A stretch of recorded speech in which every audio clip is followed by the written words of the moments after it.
ओम शांति। ओम शांति। बाबा 14-1-23 के बाबा के महावाक्य प्रातः मुरली। ओम शांति। बाप दादा मधुबन। बाबा ने कहा, मीठे बच्चे, जी बाबा, अभी तुम्हारी काया बिल्कुल पुरानी हो गई है।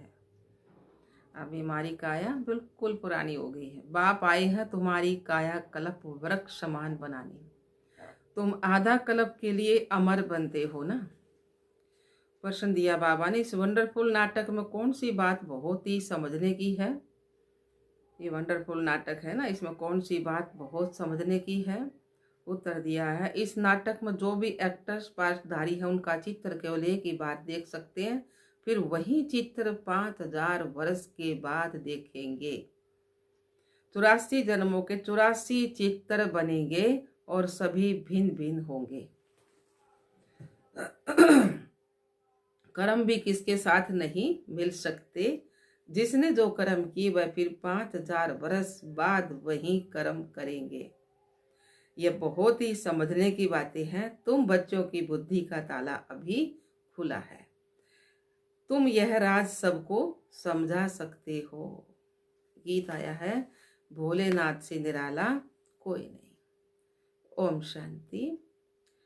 भोलानाथ सदैव शिव बाबा को कहा जाता है, शंकर को नहीं कहा जाता, वह तो विनाश करता है। और शिव बाबा स्थापना करते हैं, यह तो जरूर है, स्थापना स्वर्ग की और विनाश नरक का करेंगे। तो ज्ञान सागर भोलानाथ शिव को ही कहेंगे। अब तुम बच्चे तो अनुभवी हो, जरूर कल्प पहले भी शिव बाबा आया होगा और अब आया है जरूर। उनको आना है जरूर, क्योंकि नई मनुष्य सृष्टि को रचना है ना। इस ड्रामा के आदि मध्य अंत का राज बताना है, इसलिए जरूर यहाँ आना है। सूक्ष्म वतन में तो नहीं बताएंगे, सूक्ष्म वतन की भाषा अलग है, मूल वतन में भाषा अलग है। सॉरी बाबा, मूल वतन में तो भाषा है ही नहीं ना, ध्यान देना रहे। तो यहाँ है टाकी, सूक्ष्म वतन में तो इशारे की दुनिया, और मूल वतन में कोई भाषा है ही नहीं, वहाँ तो आत्मा है ना। और यहाँ है टाकी। शिव बाबा ही बिगड़ी को बनाने वाला है। जब सरस्वती तमो प्रदान हो जाती है तो सबको सतगति देने वाला भगवान कहते हैं कि मुझे आना पड़ता है। यादगार भी यहाँ है। इस नाटक में जो मनुष्य के चित्र हैं वह एक ही बार देख सकते हो। ऐसे नहीं कि लक्ष्मी नारायण के चित्र चिर सतयुग के सिवाय कभी कहाँ देख सकते हो, नहीं। कि बाबा ने कहा, ऐसे नहीं कि लक्ष्मी नारायण के चित्र सतयुग के सिवाय कहीं चित्र देख सकते हैं। वह पुनर्जन्म लेंगे तो नाम रूप भिन्न हो जाएगा ना। अगले जन्म में फिर उसका नाम रूप अलग हो जाएगा ना सब। वही लक्ष्मी नारायण का रूप एक बार देखा, फिर 5000 वर्ष के बाद ही देखेंगे। जैसे गांधी का हूबहू चित्र वही 5000 वर्ष के बाद देखेंगे। तो बाबा ने कहा, अथा मनुष्य है, जो भी मनुष्यों के चित्र अब देखे हैं वह फिर 5000 वर्ष के बाद ही देखेंगे। 84 जन्मों के लिए 84 चित्र बनेंगे ना। और सभी भिन्न भिन्न होंगे। कर्म भी किसके साथ नहीं मिल सकेंगे, नहीं मिल सकते। जिसने जो कर्म किया वही 5000 वर्ष के बाद फिर करेंगे। ये बहुत ही समझने की बातें हैं। बाबा का भी चित्र है, हम समझते हैं जरूर पहले पहले सृष्टि रचने वह आया होगा। तो हमारी बुद्धि का तालाब खुला है, तब तुम समझते हो कि अब फिर औरों का भी ऐसे ताला खोलना है। निराकार बाप जरूर परम धाम में रहते होंगे, जैसे तुम भी सब मेरे साथ रहते हो। पहले जब मैं आता हूं तो मेरे साथ ब्रह्मा विष्णु शंकर होते हैं ना। तो मनुष्य सृष्टि तो पहले से ही है, फिर वह कैसे पलटा खाती है, रिपीट कैसे होती है? पहले पहले जरूर सूक्ष्म वतन रचना पड़े, फिर स्थूल वतन में आना पड़े। क्योंकि मनुष्य जो देवता थे वह अब शूद्र बने हैं, उनको फिर ब्राह्मण से देवता बनाना पड़े। जो कल्प पहले मैंने ज्ञान दिया था वही फिर वही रिपीट करूंगा। इस समय बैठ राजयोग सिखाता हूँ, फिर आधा कल्प के बाद भक्ति शुरू होती है। बाप खुद बैठ समझाते कि पुरानी सृष्टि फिर नई कैसे बनती है, अंत में फिर आदि कैसे होती है। मनुष्य समझते हैं परमात्मा आया था, परंतु कब कैसे आया, आदि मध्य अंत का राज कैसे खोला, यह नहीं जानते। बाप कहते हैं फिर मैं सम्मुख आया हूं सभी को सतगति देने। माया रावण ने सभी की किस्मत बिगाड़ दी है, तो बिगड़ी को बनाने वाला जरूर कोई चाहिए ना। बाप कहते हैं 5000 वर्ष पहले भी ब्रह्मा तन में आया था। मनुष्य सृष्टि जरूर यहाँ ही रची है, यहाँ आकर सृष्टि को पलटाए काया कल्प वृक्ष समान बनाते हैं। अब तुम्हारी काया बिल्कुल पुरानी हो गई है ना, इसको फिर ऐसा बनाते हैं जो आधा कल्प के बाद तुम अमर बन जाते हो। भल शरीर बदलते हो परंतु खुशी से। जैसे पुराना चोला छोड़ नया लेते हैं, वह ऐसे नहीं कहेंगे कि फलाना मर गया। उनको मरना नहीं कहा जाता। जैसे तुम्हारा यह जीते जी मरना है, तो तुम मेरे थोड़े ही हो। तुम तो शिव बाबा के बने हो ना। बाबा ने कहा ना, बाबा कहते तुम मेरे नूर रतन सिकी लदे बच्चे हो। शिव बाबा भी कहते ना, ब्रह्मा बाबा भी कहते हैं। वह निराकारी बाप और यह है साकारी बाप। ब्रह्मा बाबा है साकारी बाप। अभी तुम कहते हो बाबा आप भी वही हो ना, हम भी वही हैं जो फिर आकर मिले हैं। तो बाप कहते मैं आकर स्वर्ग स्थापन करता हूं, राजाई तो जरूर चाहिए ना, इसलिए राजयोग सिखाता हूं। पीछे तो तुमको राजाई मिल जाएगी, फिर इस ज्ञान की वहां दरकार नहीं रहती है। सतयुग में फिर इस ज्ञान की दरकार नहीं रहती है। फिर ये शास्त्र आदि सब भक्ति में काम आते हैं, पढ़ते रहते हैं। जैसे कोई बड़े आदमी हिस्ट्री ज्योग्राफी लिख जाते हैं, वह पीछे पढ़ते रहते हैं। अथाह किताब है, मनुष्य पढ़ते ही रहते हैं। स्वर्ग में तो कुछ भी नहीं होगा, वहां तो भाषा भी एक ही होगी। तो बाबा कहते हैं अब माया हूं सृष्टि को नया बनाने, पहले नई थी अब पुरानी हो गई है। मेरे सब पुत्रों बच्चों को माया ने जलाए राख कर दिया था। वह दिखाते हैं सागर के बच्चे, ज्ञान सागर तो बरोबर है, उनके तुम बच्चे हो। भल बच्चे तो वास्तव में सभी हैं, परंतु तुम बच्चे प्रैक्टिकल में गाए जाते हो। तुम्हारे कारण ही बाप आते हैं। वही बात है ना, सगेर लगे। हम तो सब बाबा के सगे बच्चे और हैं लगे बच्चे। तो बाबा कहे ना तुम ही प्रैक्टिकल में बच्चे गाए जाओ, तुम्हारे कारण ही बाप आते हैं। कहते हैं मैं आया हूं फिर से तुम बच्चों को सुरजित करने। जो बिल्कुल काले पत्थर बुद्धि हो गई उनको फिर से आकर पारस बुद्धि बनाता हूं। तुम जानते हो इस ज्ञान से हम पारस बुद्धि कैसे बनते हैं। जब तुम पारस बुद्धि बन जाएंगे तब यह दुनिया भी पत्थर बुद्धि से बदल पारस बुद्धि बन सक पारस पूरी बन जाएंगी। जिसके लिए बाबा पुरुषार्थ कराते रहते हैं, तो बाबा को जरूर मनुष्य सृष्टि रचने के लिए यहाँ आना पड़ेगा ना। जिसके तन में आते हैं उन द्वारा मुख वंशावली बनाते हैं।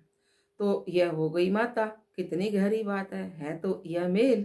इसमें बाबा आते हैं तो ये माता कैसे हुई, इसमें मूंजेंगे जरूर। नया कोई सुनेगा तो मूंजेगा ना, कहेंगे ना ये तो भाई आदमी है, माँ किस तरह हुई। हम तो समझ गए ना किसके द्वारा हमने बाबा ने गोद लिया, तो ये हमारी माँ होगी। मेल है ना वैसे तो इसमें बाबा है ना, तो ये माता कैसे हुई, इसमें मूंजते जरूर है। तो तुम सिद्ध कर बताते हो कि यह माता पिता ब्रह्मा सरस्वती दोनों कल्प वृक्ष के नीचे बैठे हैं। राजयोग सीख रहे हैं तो जरूर उन्हों का गुरु चाहिए। ब्रह्मा सरस्वती और बच्चे सभी को राज ऋषि कहते हैं ना। राजाई के लिए तो योग सिखाते हैं ना बाबा। बाप आकर राजयोग और ज्ञान सिखाते हैं तो और कोई भी सिखा ना सके। बाबा के सिवाय ये बात कोई बता ना सके। न कोई का राजयोग है। यह तो सिर्फ कहेंगे योग सीखो। हठ योग तो अनेक प्रकार के होते हैं, राजयोग कोई भी सिखला ना सके। भगवान ने आकर राजयोग सिखाया था। कहते हैं हमको कल्प कल्प फिर आना पड़ता है। जबकि मनुष्य सृष्टि नई रचनी है। प्रलय तो होती नहीं, अगर प्रलय हो जाए तो फिर हम आवे किसमें। निराकार क्या करेंगे। बाप समझाते हैं सृष्टि तो पहले से ही है, भगत भी हैं, भगवान को बुलाते भी हैं। इससे सिद्ध है कि भगत हैं। भगवान को आना ही तब है जब भगत बहुत दुखी है। कलयुग का अंत है, रावण राज्य खत्म होना है, तभी मुझे आना पड़ता है। बरोबर इस समय सभी दुखी है ना। तो महाभारी लड़ाई सामने खड़ी है। तो बाबा ने कहा ना, यह पाठशाला है, यहाँ एम ऑब्जेक्ट है। तुम जानते हो सतयुग में लक्ष्मी नारायण का राज्य था, फिर सिंगल ताज वालों का राज्य हुआ, फिर और धर्म वर्दी को पाए, फिर राजा आदि बढ़ाने के लिए युद्ध आदि हुए। तुम जानते हो जो पास्ट हो गया वह फिर रिपीट होगा। फिर लक्ष्मी नारायण का राज्य शुरू होगा। बाबा वर्ल्ड की हिस्ट्री ज्योग्राफी का राज पूरा समझाते हैं, डिटेल में जाने की दरकार नहीं है। जानते हैं कि हम सूर्यवंशी हैं, जो जरूर पुनर्जन्म भी सूर्यवंशी में ही लेते होंगे, नाम रूप तो बदलते होंगे। हाँ, माँ बाप भी दूसरे मिलेंगे। यह सारा ड्रामा बुद्धि में रखना है। बाप कैसे आता है वह भी समझ लिया है। मनुष्यों की बुद्धि में वही गीता का ज्ञान है, शास्त्र वाली गीता नहीं। ये बाबा जो सुना रहे ना 4 पेज की मुरली, ये गीता का ज्ञान। आगे हमारी बुद्धि में भी वही पुराना गीता का ज्ञान था। पहले तो शास्त्र वाली गीता का ज्ञान था। अभी बाप सारे उस शास्त्रों का सार खोल कर समझाओ है ना। सारी बाबा गहरी तो गहरी बातें सुनाते हैं, जो सुनते सुनते सारे राज समझ गए हैं। मनुष्य भी कहते हैं आगे आपका ज्ञान और था। उस गीता ने कहे हैं ना लोग, आप पहले उस गीता में और था ज्ञान, अब बहुत अच्छा है। अब समझ गए हैं कि कैसे गृहस्थ व्यवहार में रह कमल फूल समान बनना है। यह सबका अंतिम जन्म है। मरना भी सबको है। खुद बेहद का बाप कहते हैं तुम पवित्र बनने की प्रतिज्ञा करो तो 21 जन्म के लिए स्वर्ग के मालिक बनेंगे। यहाँ तो कोई पदमपति है तो भी दुखी है। काया कल्पत्रु होती नहीं। तुम्हारी काया कल्पत्रु होती है। तुम 21 जन्म मरते नहीं हो। मरण का तो नाम खत्म हो जाएगा ना, अमर हो जाएंगे ना। आधी उम्र में शरीर छूटा, उसने कहा है ना मृत्यु। तो ये तो हम सतयुग में तो सबकी 150 वर्ष की आयु होगी। तो बाबा ने कहा 21 जन्म तो मरते नहीं हो, अमर होते हो। बाप कहते हैं यहाँ आएंगे भी वहीं जो सूर्यवंशी नरवंशी काम चिता पर बैठ सांवरे हो गए हैं। बाबा ने बोला यहाँ आएंगे भी वहीं जो सूर्यवंशी चंद्रवंशी जो पहले आए थे, वे फिर काम चिता पर बैठ काले हो गए, वे ही आएंगे। इसलिए राधे कृष्ण श्री नारायण सबको सांवरा दिखाते हैं। अभी तो सभी ही सांवरे हैं। काम चिता पर बैठने से सब सांवरे हो गए हैं। अब तुमको काम चिता से उतार कर ज्ञान चिता पर बैठना है। विष का हथियाला कैंसिल कर ज्ञान अमृत का हथियाला बांधना है। समझाना ऐसे है जो वह कहे कि तुम तो शुभ कार्य कर रहे हो, जब तक कुमार कुमारी हैं तो उनको मूत पलीती नहीं कहेंगे। विकार में नहीं गए तो उनको मूत पलीती नहीं कहेंगे। बाप कहते हैं तुमको गंदा कभी नहीं बनना है। आगे चलकर ढेर आएंगे, कहेंगे यह बहुत अच्छा है। ज्ञान चिता पर बैठने से तो हम स्वर्ग के मालिक बनेंगे। अक्सर ब्राह्मण ही सगाई कराते हैं ना, तो राजाओं के पास भी ब्राह्मण रहते हैं, उन्हों को राजगुरु कहते हैं। आजकल तो सन्यासी भी हथियाला बांधते हैं, पवित्रता का हथियाला बांधे है ना। तुम जब यह ज्ञान की बातें सुनाते हो तो लोग बहुत खुश होते हैं, झट राखी भी बंधवा लेते हैं। फिर घर में झगड़ा भी होता है, कुछ सहन तो जरूर करना पड़ेगा। तुम हो गुप्त शिव शक्ति से ना, तुम्हारे पास कोई हथियार नहीं है। देवियों को बहुत हथियार दिखाते हैं ना, यह सब है ज्ञान की बातें, यहाँ है ही योग बल की बातें। तुम योग बल से विश्व की बादशाही लेते हो। बाहुबल से हद की राजाई मिलती है, बेहद की राजाई तो बेहद का मालिक ही देंगे। लड़ाई की कोई बात नहीं है। बाप कहते हैं मैं कैसे लड़ाऊंगा, मैं तो लड़ाई झगड़ा मिटाने के लिए आया हूँ, फिर इनका नाम निशान ही नहीं रहता। 21 जन्म लेंगे इतने, कोई लड़ाई झगड़ा बैर विरोध पुलिस कुछ नहीं होगा, कोर्ट कचहरी सब खत्म हो जाएंगे। तो बाबा ने कहा तब तो परमात्मा को सब याद करते हैं ना, अगर लड़ाई झगड़ा कोई नाम निशान कुछ नहीं रहेगा ना। कहते हैं मेरी लाज रखो, फिर भी एक में निश्चय नहीं तो और को पकड़ते रहते हैं। कहते हैं हमारे में भी ईश्वर है, फिर अपने में भी विश्वास नहीं रखते। गुरु करते हैं, जब तुम्हारे में भगवान है तो गुरु क्यों करते हो। यहाँ तो बात ही न्यारी है। बाप कहते हैं कल्प पहले भी मैं ऐसे ही आया था।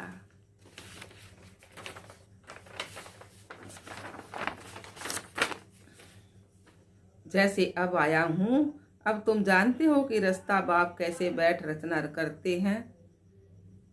यह भी ड्रामा है, जब तक इस चक्कर को नहीं जाना तब तक कैसे जाने कि आगे क्या होना है।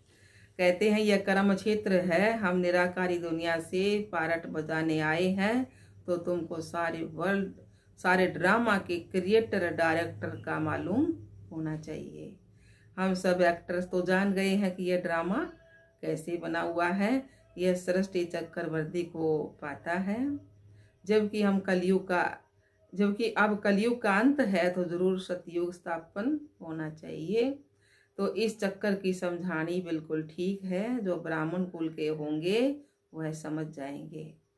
फिर भी यह प्रजापिता है तो अपना कुल बढ़ता ही जाएगा, बढ़ना तो है ही। कल पहले मुआफिक सब पुरुषार्थ करते ही रहते हैं, हम साक्षी होकर देखते हैं, हर एक को अपना मुखड़ा आईने में देखते रहना है, कहाँ तक हम लायक बने हैं। सतयुग में राजधानी लेने के यह कल्प की बाजी है। जो जितनी सर्विस करेंगे तो तुम हो बेहद के रूहानी सोशल वर्कर। तुम सुप्रीम रो की मत पर चलते हो, ऐसे अच्छी अच्छी पॉइंट्स धारण करनी है। बाप आकर काल के पंजे से छुड़ाते हैं। वहां मृत्यु का नाम नहीं है, यह है मृत्यु लोक और वह है अमर लोक। यहाँ आदि मध्य अंत दुख है, वहां दुख का नाम निशान नहीं होगा। अच्छा जी बाबा, मीठे मीठे सिकल दे बच्चों प्रति माता पिता बाप दादा का याद प्यार और गुड मॉर्निंग। रूहानी बाप की रूहानी बच्चों को नमस्ते। हम रूहानी बच्चों की रूहानी बाप दादा को याद प्यार गुड मॉर्निंग, नमस्ते नमस्ते नमस्ते जी। हम बाबा के बच्चे सदा रहे हंसते और हंसाते। शुक्रिया मीठे बाप दादा, शुक्रिया बाबा। धारणा के लिए मुख्य सार है,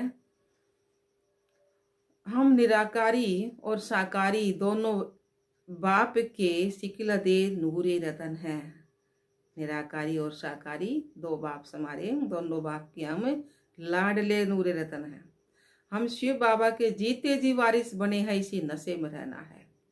दूसरा पॉइंट है योग बल से विश्व की राजाई लेनी है, पवित्रता की राखी बांधी है तो सहन भी करना है, पतित कभी नहीं बनना है। तो वरदान दिया बाबा ने, सुख के सागर बाप की समृद्धि द्वारा दुख की दुनिया में रहते भी सुख स्वरूप पाओ। सुख के सागर बाप की समृद्धि द्वारा दुख की दुनिया में रहते भी सुख स्वरूप भव। सार दिया बाबा ने, सदा सुख के सागर बाप की समृद्धि में रहो तो सुख स्वरूप बन जाएंगे।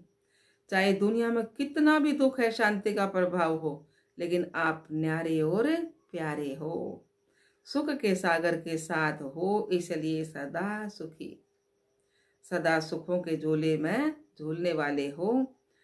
मास्टर सुख के सागर बच्चों को दुख का संकल्प भी नहीं आ सकता, क्योंकि दुख की दुनिया से किनारा कर संगम पर पहुंच गए। सब रस्सियां टूट गई तो सुख के सागर में लहराते रहो। स्लोगन दिया बाबा ने, मन और बुद्धि को एक ही पावरफुल स्थिति में स्थित करना ही एकांतवासी बनना है।